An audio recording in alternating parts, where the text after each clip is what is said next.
সিলেট জেলার বিভিন্ন এলাকা থেকে পৃথক অভিযানে ৩,৮৪৯ পিস ইয়াবা ও ১০৮ বোতল বিদেশি মদসহ ২ জনকে গ্রেফতার করেছে র্যাব-৯। সিলেট থেকে আমাদের প্রতিনিধি শাহ মোহাম্মদ ফরহাদের ভিডিও চিত্র নিয়ে desk report.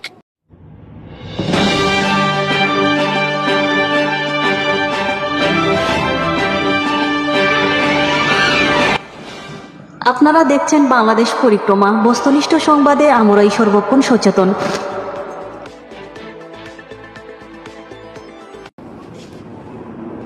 Rapid action battalion RAB elite force হিসেবে আত্মপ্রকাশের সূচনালগ্ন থেকেই বিভিন্ন ধরনের নৃশংস ও ঘৃণ্যতম অপরাধ, বিশেষ করে মাদক উদ্ধার, হত্যা মামলা, সন্ত্রাসী, চাঁদাবাজ, জঙ্গি দমন, অবৈধ অস্ত্র উদ্ধার ও ছিনতাইকারী সহ বিভিন্ন অপরাধীদের গ্রেফতারে অগ্রণী ভূমিকা পালন করে আসছে।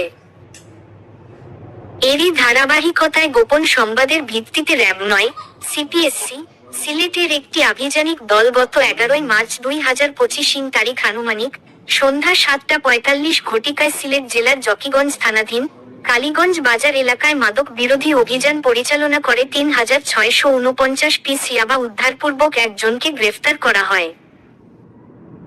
গ্রেফতারকৃত ব্যক্তি রসুলপুর গ্রামের মৃত আব্দুল লতিফের ছেলে মোহাম্মদ নজরুল ইসলাম, ৫৫, থানা জকিগঞ্জ, জেলা সিলেট।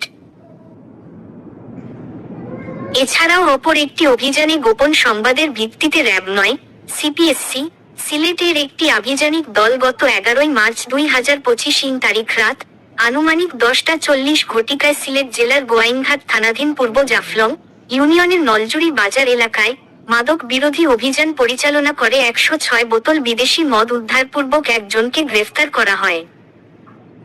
গ্রেফতারকৃত ব্যক্তি নলজুড়ি গ্রামের আব্দুস সাত্তারের ছেলে মোহাম্মদ মিজানুর রহমান খালেদ, ১৯, থানা গোয়াইনঘাট, জেলা সিলেট।